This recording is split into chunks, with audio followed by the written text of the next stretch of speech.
always found silence to be a blessing in our home, especially when the world around us gradually fades into the gray hues of winter. But on that cold evening, I realized that such quiet can be unbearable, with dark corners of loneliness where thoughts of life wandering away like water through one's fingers are not uncommon. I, Margaret, was left alone, surrounded by reminders of days gone by and people gone. I had paid a high price for my independence, a price in the form of emptiness that only became more apparent with each passing day. Through the frost-covered windows, I could only see the monthly glow that pierced through the clouds. At this melancholy time of year, I began to seek solace by lighting candles and immersing myself in a warm bath, absorbing myself in the scents of oils and the feeling of release from the heaviness of the days. Covering myself with a soft towel and reflecting on my feelings, I considered how to create an atmosphere of comfort. Notes of lavender and magnolia wafted through the air, creating an idyll that was missing from my life. I closed my eyes, letting myself relax, feeling the water envelope me, flooding my body with warmth. The vapor from the candles playing on the walls reminded me of an unforgettable romance that once might have been the result of laughs, kisses in the dark, and arms around my waist. But where have those moments gone? They had become only a distant echo in the memories. Suddenly the silence seemed to break. I heard a quiet rustle in the hallway that caught my attention, making my heart beat at a rapid pace. Alone, any sound faltered, robbing me of my courage. I tensed, keeping my gaze fixed on the doorway where dust, like an old veil, blocked the way to the other world. I couldn't shake the feeling that someone was watching me. Taking a deep breath, I climbed out of the tub and, knowing I had to deal with that sound, put on a soft robe. Every step brought doubt, my heart pounding like it was trapped in a cage. I pulled my damp hair behind me, feeling the hold I had on the damp lock, as if trying to preserve that elusive moment of romance. Silence crept into every corner, but once again I welcomed the very rustle, the sound of footsteps or perhaps a shadow slipping into the restless solitude. I hesitated, leaning over the windowsill, and involuntarily covering my eyes. I asked the heavens for protection in this moment of uncertainty. Then nervously I pushed the door open, peering cautiously into the corridor where the mystery and possible answer to the question of what was disturbing my peace awaited me. And suddenly I saw him, Alvin, my favorite grandson, but at the moment he didn't look like the boy I remembered him to be. He seemed unsure and lost, as if carried away by the shackles of his experiences. There was sorrow hiding in his eyes, and that turmoil showed through on his face. I was suddenly afraid that more than distance stood between us. At that moment, when he re-entered my house for the first time in a long time, I realized that he seemed to have stayed here not just for the charm of the evening, but to help me, and perhaps he himself needed a future. The candlelight clearly reflected his frail figure, adding romance to our moment, but also revealing the depth of his underlying anxiety. I could feel the oceans of unresolved questions he brought with him. In this moment, our shared loneliness felt an unknown connection, opening the door for us to the possibility of starting anew. And in those moments, everything seemed possible, even as the horizon went up in smoke again, as if something strong and inevitable was burning. We both found comfort in each other in the midst of our own storms. When I saw Alvin standing in the hallway, my heart beat faster. He wasn't just my grandson, he was a light in my darkness. The second he stepped into the house, a feeling of excitement swept over me like the embrace of a cold wind. I noticed his eyes sparkle with an unspoken feeling that lingered between us, and it was more than just excitement, it was the soul connection we'd both long sought. Alvin seemed to feel the same magic that I did. He treaded carefully, as if he were afraid to disturb the atmosphere with even a word. I took a step forward, opening the doors to let him into the coziness of my home, which for once was not only my sanctuary, but a place where we could reclaim lost moments. "Grandma," he said, his voice soft and full of tenderness. I couldn't take my eyes off him. In that moment, there was an invisible bridge between us that grew stronger with each passing moment. I couldn't help but notice that he looked tired, as if the weight of the world had fallen on his shoulders. There was sadness in his eyes, and looking at him, I felt a strong desire to embrace him, to shelter him from all the storms. Extinguishing the candles, I motioned for him to sit down. The soft light of the moon shone through the windows, filling the room with an air of mysticism, as if we were in another reality. We talked, and I inhaled deeply, feeling the air fill with her warmth. Alvin began to share his thoughts that were struggling with himself, and I could see his words chuckle as he jumped from one topic to the next. He talked about his fears, his worries about the future, and how loneliness was leaving imprints on his soul.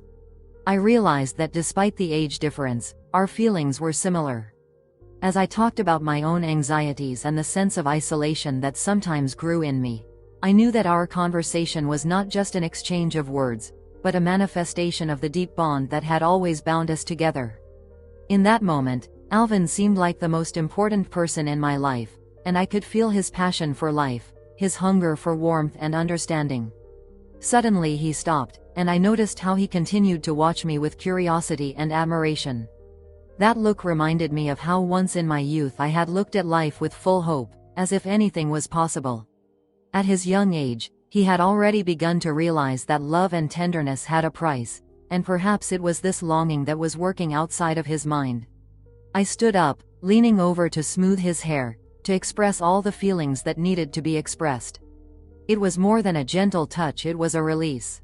These moments brought us closer together, like streams of light connecting two souls in the same rhythm. As our gazes met, I suddenly caught myself thinking that Alvin had become not just my grandson, but someone with whom I could begin a new phase in my life, an understanding of his aspirations and hopes. I watched him calm down, squaring his shoulders as if he had finally found support among a loved one.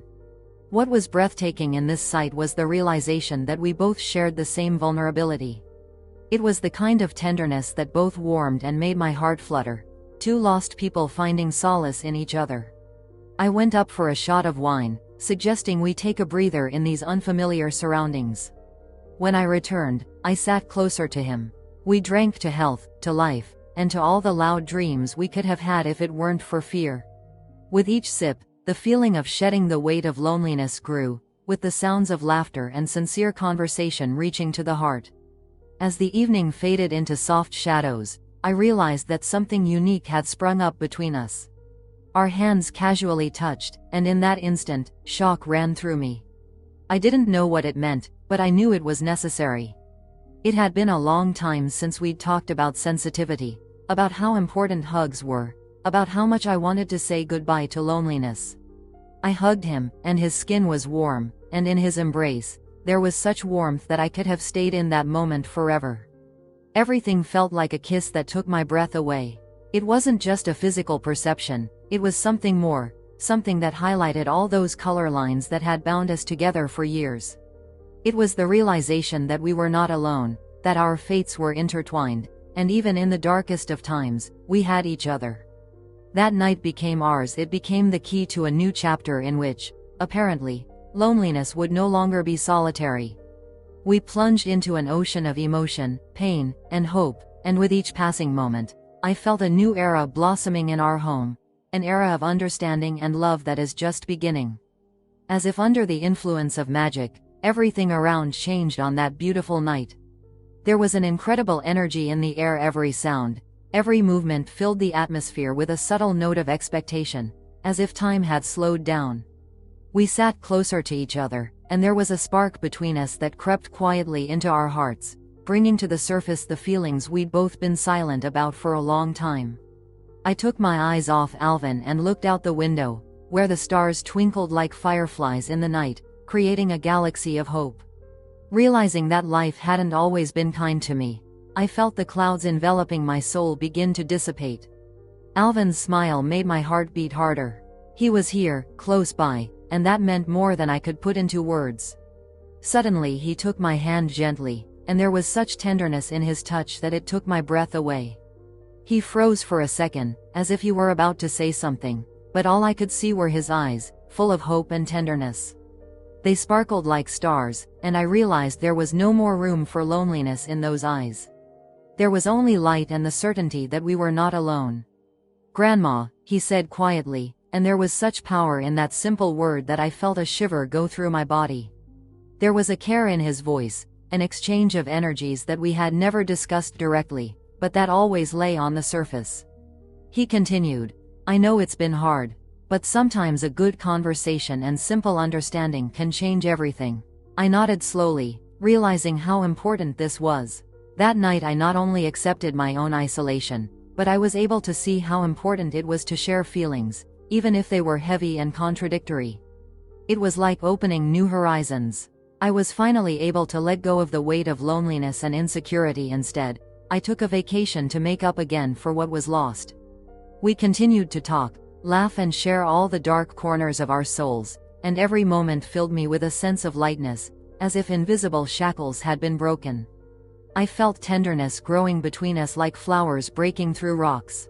Moments turned into hours, and the room filled with the warmth of our conversations, and then I felt like I was in my life again. Suddenly, unable to contain my emotions any longer, I hugged Alvin tighter than I'd ever hugged him. It wasn't just a hug, it was a circle of support, of acceptance, of love that seemed endless. I couldn't hold back the tears that rolled down my cheeks, for in that moment I realized that I would soon find my way back to a life of meaning and hope. We both realized that this night was the beginning of something new and amazing, something we couldn't have even imagined just a few hours ago. This night was our little miracle, the turning point where two lost people found each other. As the stars illuminated us in the darkness, I knew this was only the beginning. Alvin and I became part of more than just our loneliness. We became part of a story where love and understanding came to the forefront. The authenticity of this moment was overwhelming. Not only did we spend time together, we embraced our experiences. And along with the way I held his hand, opening up to him, I knew we would have many such evenings ahead of us, evenings full of conversation, understanding, and a deep love that transcends any barriers. This night would be remembered as the date when each of us left our dungeons and found solace in the other, and that seemed to be the beginning of the new life I had long sought.